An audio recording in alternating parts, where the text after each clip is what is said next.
Assalamualaikum warahmatullahi wabarakatuh. Alhamdulillahirabbil alamin. Assalatu wassalamu ala asyrafil anbiya'i wal mursalin Sayyidina wa habibina wa syafi'ina wa maulana Muhammadin wa ala alihi wa sahbihi ajma'in, amma ba'du. Faqad qala Allah ta'ala fi kitabihil karim, a'udzu billahi minasyaitonir rajim. Bismillahirrahmanirrahim. Syahrul Ramadan alladzi unzila fihi al-Qur'an hudan linnas wa bayyinatin minal huda wal furqan, al-ayah. Wa qala Rasulullah sallallahu alaihi wa alihi wa sahbihi wasallam, man shoma ramadhana imanan wa ihtisaba ghufira lahu ma taqaddama min dzambih. Shadaqallahul azim. Para pendengar dan juga pemirsa di mana saja Anda berada, alhamdulillah kita bisa bertemu kembali masih dalam nuansa bulan suci Ramadan. Pada kesempatan malam hari ini insyaallah kita akan melanjutkan pembahasan kita, masih membahas tentang kitab Maqasidus Shaum, kitab yang ditulis oleh seorang ulama besar dari mazhab atau dari kalangan Syafi'iyah, yaitu Imam Izzuddin bin Abdus Salam, yang menjelaskan tentang hal-hal yang terkait dengan persoalan-persoalan puasa, baik dari segi hukumnya, kemanfaatannya, dan juga persoalan-persoalan yang lain yang berkaitan dengan persoalan-persoalan puasa. Pada pertemuan sebelumnya kita berhenti pada pembahasan tentang dalil atau dasar hukum dari ibadah puasa itu sendiri, yaitu dalil dari Al-Quran dan juga hadis Nabi Rasulullah SAW yang berkenaan dengan kewajiban ibadah puasa di bulan suci Ramadan. Ya, sekarang insya Allah kita akan membahas pasal yang kedua dalam kitab ini, yang membahas tentang keutamaan berpuasa. Untuk itu mari sebelum kita mulai, kita membaca Ummul Quran suratul Fatihah. Semoga apa yang kita bahas pada malam hari ini senantiasa Allah berikan kita ilmu yang bermanfaat. Ala hazihi niyyah wa ala kulli niyatin shalihah ila hadratin Nabi Muhammadin sallallahu alaihi wasallam wa ala alihi wa sahbihi wa azwajihi wa dzurriyyatihi wa ahli baitil kiram. Al-Fatihah hadrati khususan ila muallifi hadzal kitab al-Imam Izzuddin bin Abdus Salam. Wa ila hadrati khususan ila jami'i wali walidina wa ila jami'i masyayikhina wa ma'allimina asatidina wa asatizatina wa ila jami'i ahli baitina wa dzurriyyatina kullina wa ila jami'il muslimin wal muslimat wal mu'minina wal mu'minat syai'ulillahi lahum. Al-Fatihah. A'udzu billahi minasyaitonir rajim. Bismillahirrahmanirrahim. Alhamdulillahi rabbil alamin arrahmanir rahim maliki yaumiddin. Iyyaka na'budu wa iyyaka nasta'in. Ihdinas siratal mustaqim siratal ladzina an'amta 'alaihim ghairil maghdubi 'alaihim waladdallin. Amin. Bismillahirrahmanirrahim. Qala al-muallif rahimahullahu ta'ala wa nafa'ana bihi wa bi 'ulumi fid darin amin. Rabbi yassir wa'in.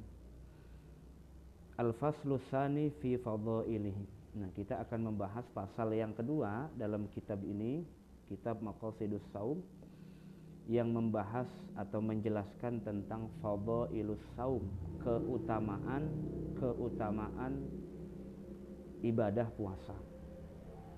Sebagaimana yang kita tahu bahwa semua syariat Allah itu pasti ada maslahat di baliknya yang diperuntukkan untuk manusia, ya, untuk manusia, khususnya untuk umat Islam yang diberikan taklif oleh Allah Subhanahu wa taala, dibebankan melaksanakan perintah-perintah Allah dan menjauhkan larangan-larangan Allah. Di balik segala perintah dan larangan itu pasti ada maslahat yang itu akan kembali kepada manusia itu sendiri, ya, termasuk daripada ibadah puasa. Jadi tidak hanya sekedar perintah Allah kepada orang-orang yang beriman untuk melaksanakan ibadah puasa, tapi di balik itu juga ada faedah, ada manfaat yang bisa dirasakan oleh orang-orang yang berpuasa. Imam Izzuddin mengatakan lisaumi fawaid, bahwa bagi ibadah puasa itu ada beberapa faedah, ada manfaat-manfaatnya. Yang pertama adalah raf'ud darajat, akan diangkat derajatnya, tingkatannya, pangkatnya oleh Allah Subhanahu wa taala. Nah, ini faedah yang pertama, bahwa dengan berpuasa orang pangkatnya akan diangkat oleh Allah. Orang derajatnya akan diangkat oleh Allah Subhanahu wa taala ketimbang orang yang tidak berpuasa. Ya. Tidak berpuasa itu kan alasannya banyak juga ya. Bisa jadi alasannya karena uzur syara dan semacamnya. Nah, itu. Ini bagi orang yang tanpa uzur syara kemudian meninggalkan ibadah puasa, apalagi hanya karena tidak bisa menahan lapar dan haus, ini jelas ya, yang seperti ini berarti tidak melaksanakan perintah Allah ya, tapi lebih menuruti syahwat dan hawa nafsunya gitu. Nah, maka yang seperti ini tidak akan diangkat derajatnya oleh Allah Subhanahu wa taala. Yang kedua faedahnya wa takfirul khati'at. Orang yang berpuasa akan ditutupi segala kesalahannya, diampuni segala kesalahan-kesalahannya oleh Allah Subhanahu wa taala. Pada penjelasan ayat sebelumnya, para pemirsa di mana saja Anda berada, itu Imam Izzuddin mengatakan bahwa yang dimaksud dari ayat Quran surat Al-Baqarah tentang ayat puasa yang masyhur itu la'allakum tattaqun, itu ditafsirkan oleh Imam Izzuddin la'allakum tattaqunan nar, supaya kalian itu takut terhadap neraka Allah, sebagai simbol bahwa Allah murka bagi orang-orang yang ingkar terhadap ingkar atau tidak melaksanakan perintah-perintahnya termasuk ibadah puasa. Ya, kenapa? Dijelaskan oleh Imam Izzuddin fa inna shaumahu sababun li ghufraniz dzunub, karena dengan berpuasa dosa-dosanya diampuni Allah. Dengan berpuasa dosa-dosanya akan diampuni Allah Subhanahu wa taala. Nah, dosa-dosa itulah yang menyebabkan manusia bisa masuk ke dalam nerakanya Allah Subhanahu wa taala. Dengan berpuasa Allah akan ampuni dosa-dosa itu. Sebagaimana hadis yang masyhur bahwa orang yang berpuasa dengan penuh keimanan kepada Allah dan orang yang berpuasa semata-mata mengharapkan keriduan Allah, ihtisab, maka senantiasa akan diampuni dosa-dosanya oleh Allah Subhanahu wa taala. Itu min fawaid as-saum, salah satu daripada faedah ibadah berpuasa atau ibadah shaum. Yang ketiga, wa kasrus syahawat. Puasa itu bisa memecah syahwat manusia. Ya, syahwat manusia itu pada prinsipnya sama seperti syahwat binatang ya. Jadi ada sifat bahaim, ada sifat binatang dalam diri manusia, yang mana syahwat manusia itu jika tidak ada faktor agama yang menuntunnya, dia sama saja seperti syahwat binatang. Buas sekali, inginnya makan minum, inginnya sesuatu yang berkaitan dengan persoalan duniawi, harta, wanita, tahta dan seterusnya lah. Apa saja yang berkaitan dengan aspek duniawi ini, itu kan sebetulnya perilaku binatang, perilaku hayawan. Nah, jika manusia itu mampu meminimalisir syahwatnya, memecah syahwatnya, bukan dihilangkan. Salah satu daripada ibadah yang bisa memecah syahwat itu ibadah puasa. Maka manusia akan naik level, tidak pada batas hayawaniyahnya saja, kehewanan, tapi dia akan naik kepada pangkat insania, pangkat manusianya ya. Sebagaimana manusia itu mengetahui bahwa ada Rabb, ada Tuhan yang menciptakannya, maka ketika diperintah dia akan taat, dia akan mengabdi kepada Allah. Itu sebetulnya level insania. Jadi ibadah puasa itu salah satu manfaatnya adalah menjadikan manusia pada level manusianya, tidak berkutat pada aspek syahwat saja. Kalau syahwat saja ya binatang begitu, sama, hewan juga begitu, sama ya. Jadi salah satunya ibadah puasa berfaedah, bermanfaat untuk memecah keganasan syahwat dalam diri manusia. Yang keempat adalah wa taksirus shadaqat. Dengan berpuasa itu bisa memperbanyak kita berempati kepada orang lain. Sebetulnya taksirus shadaqat ini memperbanyak sedekah. Artinya dengan berpuasa kita bisa merasakan kesulitan orang lain. Mungkin di luar bulan suci Ramadan kita bisa makan minum dengan semau kita jika kita punya rezeki yang lebih. Tapi bagi saudara-saudara kita yang tidak mampu, mereka sudah terbiasa menahan lapar dan haus tidak di bulan suci Ramadan. Di luar bulan suci Ramadan sudah terbiasa begitu. Maka dengan kita melaksanakan ibadah puasa itu Allah tanamkan rasa empati kita terhadap sesama, khususnya bagi fakir miskin yang mereka sudah terbiasa menahan lapar haus karena ketidakpunyaan materi dan seterusnya. Maka nanti biasanya orang yang berpuasa itu akan tergugah hatinya untuk senantiasa saling memberi dan semacamnya. Itu pun ada keterangan dalam hadis Nabi bahwa sedekah yang baik adalah as-sedekah fi Ramadan. Sedekah yang terbaik adalah sedekah di bulan suci Ramadan, karena itu sebetulnya adalah buah hasil dari ibadah saum itu sendiri, menumbuhkan kepekaan sosial, menumbuhkan empati sosial terhadap sesama, khususnya bagi mereka yang kesulitan dan juga membutuhkan bantuan antara kita sebagai umat muslim gitu, antar sesama. Yang kelima adalah tawfirut ta'at. Ibadah puasa itu merupakan penyempurna daripada ketaatan-ketaatan kita kepada Allah. Ya. Kalau fisik kita dengan ibadah sholat, segala instrumen fisik kita ini bergerak untuk taat ibadah kepada Allah, dengan ibadah puasa, maka lambung kita ini yang disebut dalam istilah fikih itu maidah ya. Maidah itu tempat pembuangan asupan makanan itu, ini akan kosong dengan ibadah puasa, akan beribadah juga kepada Allah. Kita bisa sholat, kita bisa zakat, kita bisa haji, tapi itu hanya instrumen fisik luar, bukan pada instrumen penting sebetulnya dalam fisik kita. Selain kolbu, hati kita, ada juga faktor fisik yang penting dalam tubuh kita ini. Salah satunya maidah itu, pencernaan ya, sebagai pembuangan asupan makanan kita ini juga perlu beribadah kepada Allah. Salah satu ibadahnya maidah atau lambung atau pencernaan kita ini adalah dengan mengosongkan maidah kita semata-mata karena Allah. Maka dalam riwayat dikatakan bahwa orang yang berpuasa itu sehat karena dia akan terkontrol asupan makanannya, sehingga berimplikasi pada kesehatan fisik, kesehatan jasmani. Itu pun salah satunya adalah manfaat berpuasa. Orang kalau berpuasa itu akan terkontrol makannya, akan terkontrol hawa nafsu dan syahwatnya dan seterusnya. Ya, maka dengan ibadah puasa itu segala bentuk ketaatan kita bisa sempurna. Kita sholat, tapi lambung kita ini, maidah kita ini juga sama.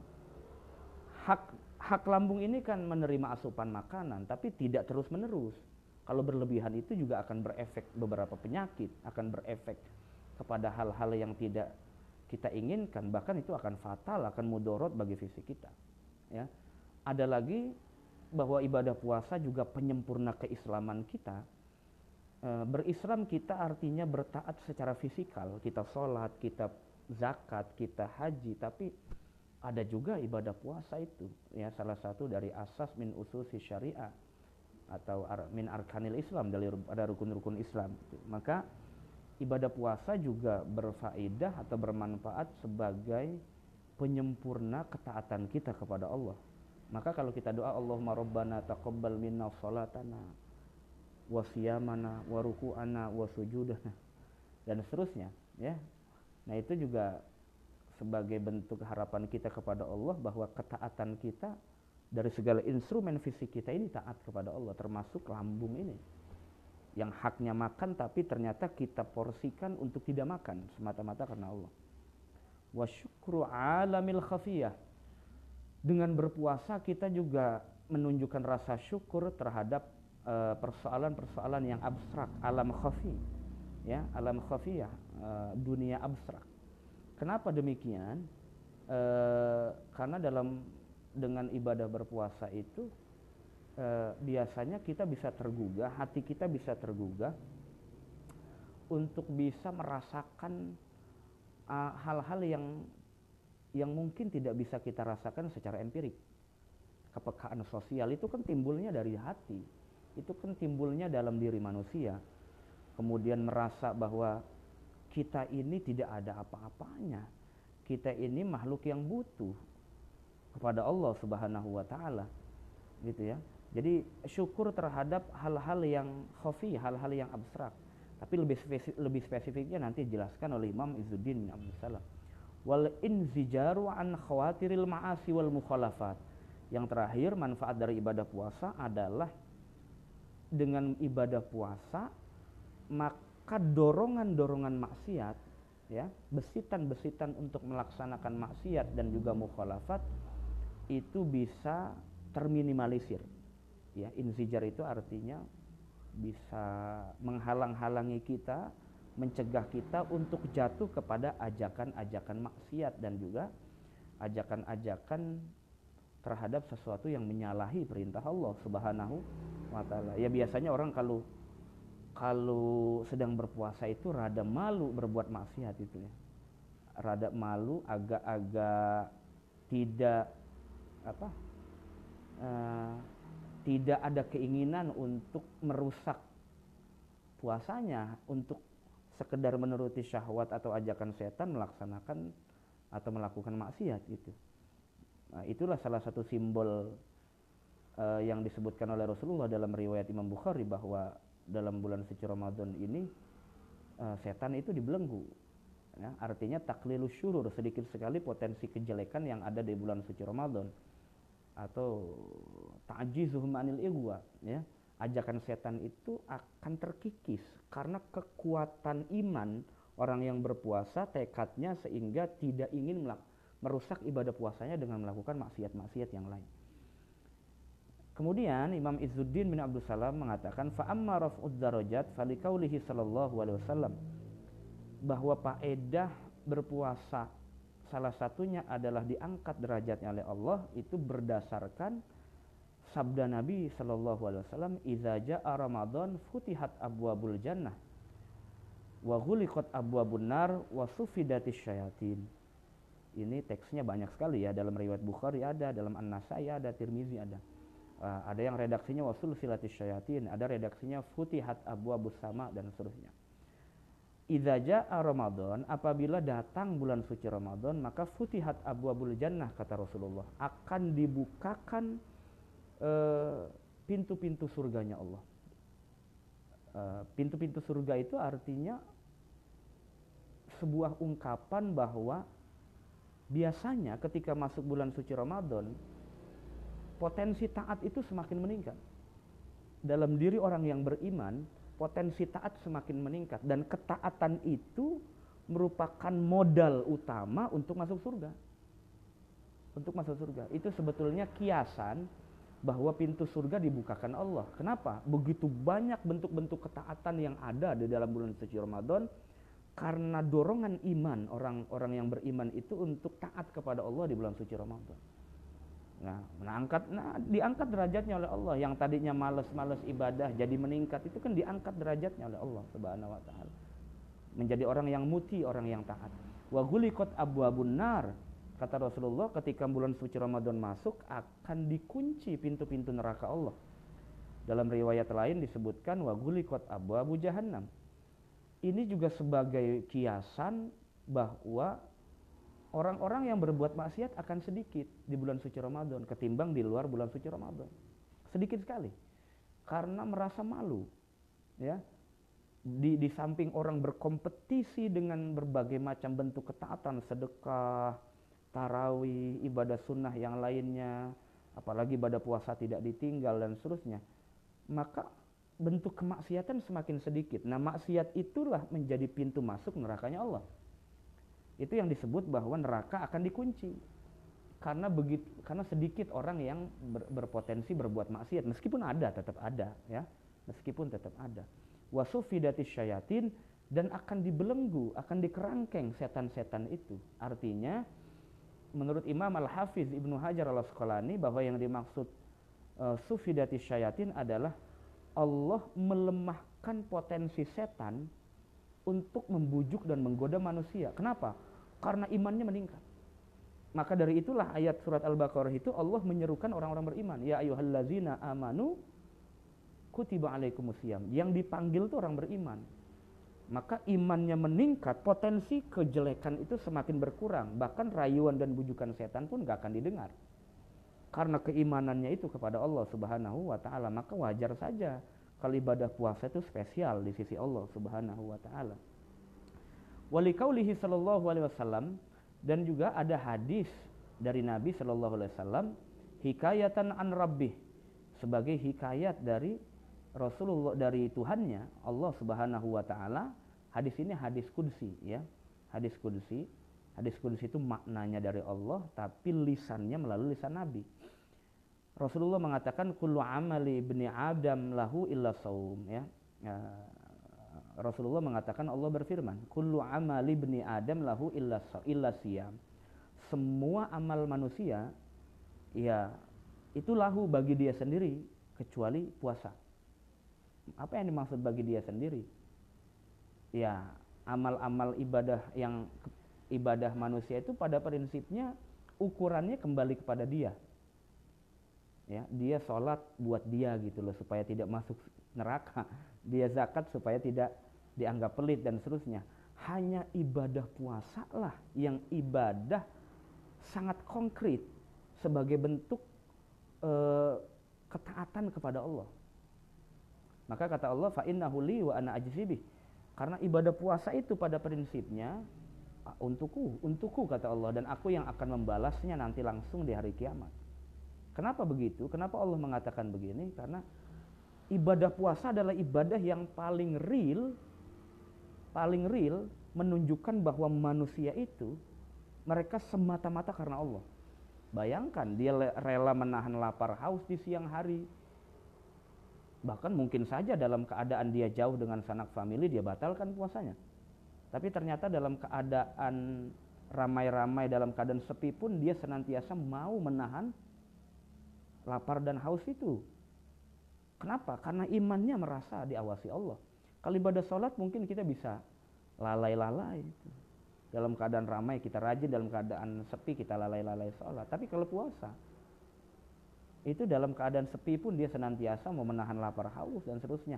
Maka ada ulama yang mengatakan bahwa inilah bahwa ibadah puasa dijadikan spesial di sisi Allah. Kenapa? Karena ibadah puasa ibadah yang secara simbolik betul-betul diperuntukkan untuk Allah, bukan untuk manusia, gitu ya.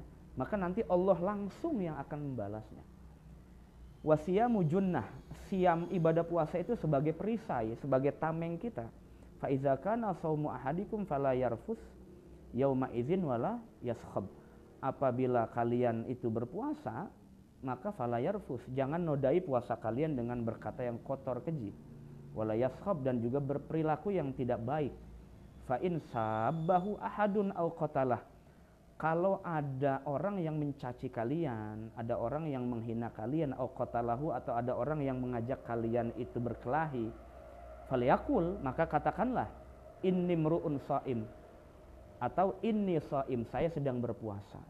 Itu menunjukkan bahwa kita tidak terpancing untuk berkata kotor, untuk membalas celaan orang, untuk membalas sikap seseorang kepada kita. Karena puasa itu tadi disebut sebagai junnah, perisai, supaya bisa menahan dan mengontrol fisik kita dan syahwat kita itu, bahkan amarah kita. Wallazi nafsi Muhammadin biyadih, dan demi zat yang mana jiwa Nabi Muhammad ada dalam kuasanya, la khulufu famis shaim atyabu indallah yaumal qiyamah min rihil misik. Ini hadis populer sekali. La khulufu famis shaim, sungguh bau mulutnya orang yang berpuasa itu atyab, lebih wangi, lebih harum, indallah, di sisi Allah, yaumal qiyamah, nanti di hari kiamat, min rihil misik, dari wanginya minyak kasturi. Dia di dunia mungkin bau ya, karena tidak makan minum. Tapi nanti di akhirat di sisi Allah, bau mulutnya orang berpuasa itu lebih wangi daripada minyak kasturi. Kenapa? Karena dia rela menahan lapar haus, mulutnya berbau-bau di dunia, semata-mata karena Allah Subhanahu wa taala. Yang di dunia dianggap bau, tapi di akhirat akan wangi di sisi Allah Subhanahu wa taala. Beda dengan orang yang mulutnya wangi karena makan minum, tidak berpuasa, itu nanti di hadapan Allah malah sebaliknya. Ya, malah sebaliknya. Walis-shaimi farhatan yafrahuhuma. Lisaimi farhatan, bagi orang yang berpuasa itu ada dua kebahagiaan, yafrahu huma, yang mana dia berbahagia dengan dua kebahagiaan itu. Iza aftara fariha bifitrih, ketika dia berbuka maka dia akan gembira dengan berbukanya. Itu satu, Allah berikan kegembiraan ketika berbuka. Bayangkan kita rela menahan lapar haus dari mulai tulu'ul fajri, dari mulai terbitnya fajar subuh sampai ghurubus syamsi, sampai waktu maghrib. Itu ketika berbuka, Allah berikan kenikmatan dan kebahagiaan bagi orang berpuasa. Beda dengan orang tidak berpuasa. Makan di waktu maghrib ya kagak nikmat karena nggak berpuasa. Tapi kalau dia berpuasa, Allah kasih nikmat. Itu risol bakwan, rasanya seperti fried chicken itu. Ya. Ketika dia berbuka puasa di waktu maghrib, beda dengan orang yang tidak berpuasa. Ya. Ada kebahagiaan spiritual. Wa idza laqiya rabbah fariha bisaumih.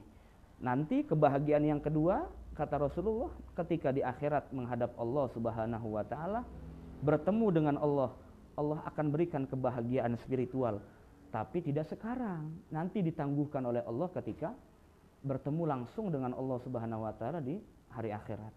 Ini artinya Allah berikan pangkat tinggi bagi orang yang berpuasa. Allah berikan kebahagiaan di dunia ketika dia berbuka. Di akhirat Allah berikan dia kebahagiaan juga ketika menghadap Allah Subhanahu wa taala. Bentuk kebahagiaannya bagaimana, wallahu a'lam bishawab. Hanya dia dan Allah nanti yang tahu. Tapi yang jelas itu janji Allah. Orang yang berpuasa nanti ketika bertemu dengan Allah di akhirat, dia akan merasakan kebahagiaan sebagaimana janji Rasulullah sallallahu alaihi wasallam. Ini artinya orang yang berpuasa banyak sekali diberikan pangkat-pangkat yang tinggi oleh Allah Subhanahu wa taala.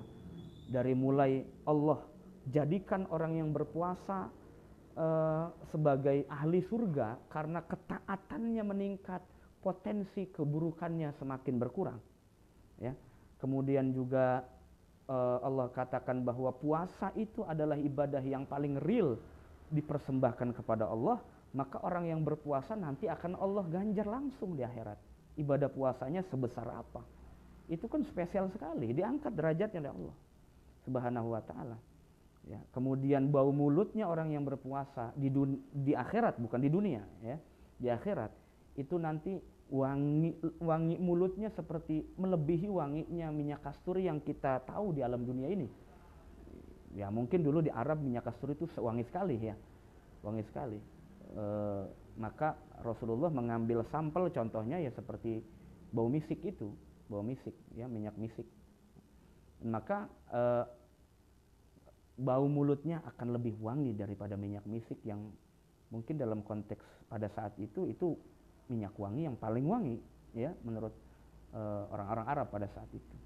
Dan Allah berikan kebahagiaan. Ini beberapa keterangan dari hadis Nabi bahwa salah satu daripada manfaat ibadah saum adalah Allah mengangkat derajatnya, dialam oleh Allah, dipuji-puji oleh Allah. Ketika sudah dipuji oleh Allah, maka dipastikan akan diangkat derajatnya oleh Allah Subhanahu wa taala. Tapi ketika orang sudah dihinakan oleh Allah, maka sudah dipastikan akan dicebloskan ke nerakanya Allah Subhanahu wa taala, wal iyadzubillah min dzalik. Kalau sudah dicela Allah, ya itu berarti dihinakan Allah. Kalau sudah dipuji-puji oleh Allah, akan diangkat derajatnya oleh Allah Subhanahu wa taala. Nah, ini para jamaah sekalian, salah satu daripada beberapa keterangan, ya, tentang bahwa orang yang berpuasa itu akan diangkat derajatnya oleh Allah Subhanahu wa taala. Jadi berbahagialah dengan ibadah saum kita. Tidak apa-apa kita berlapar-lapar, berhaus-haus di siang hari, meskipun belum sempurna ibadah kita ini. Kalau kita mau beribadah puasa yang betul-betul perfect, mungkin kita nggak sanggup, ya. Tapi dengan keimanan kita, semampu kita berpuasa dengan penuh keimanan kepada Allah, dengan penuh yang jelas pasti atas dasar keilmuan. Itu Allah pasti tahu mana kekurangannya, mana kelebihan kita. Tapi kita persembahkan saja dulu ibadah puasa kita, nanti akan kita serahkan kepada Allah yang maha adil, yang maha berhak menilai kualitas hambanya dalam hal ibadah, terutama ibadah puasa. Tapi yakinlah bahwa janji Allah pasti benar, ya, bahwa janji-janji Allah melalui lisan Rasulullah SAW itu pasti akan dibayar kontan dan cash oleh Allah Subhanahu wa taala. Jadi tidak ada alasan untuk kita tidak gembira dengan sajian ibadah puasa ini kepada orang-orang beriman di bulan suci Ramadan. Ya, meskipun nanti ada ibadah-ibadah sunnah yang lainnya gitu ya.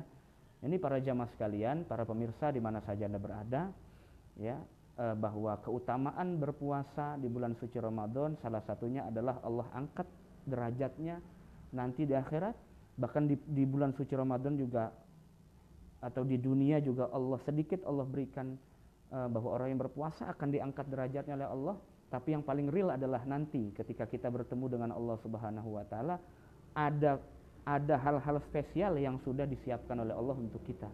Nanti ketika kita menghadap Allah Subhanahu wa taala bagi as-shaimun, bagi orang-orang yang berpuasa insyaallah. Mungkin ini untuk pertemuan pada kesempatan malam hari ini. Insyaallah nanti akan kita lanjutkan kembali pembahasan kitab ini, masih membahas persoalan keutamaan ibadah puasa. Semoga ibadah puasa kita diterima oleh Allah Subhanahu wa taala sampai saat ini, dan juga segala kekurangannya disempurnakan oleh Allah Subhanahu wa taala. Wallahul muwaffiq. Assalamualaikum warahmatullahi wabarakatuh.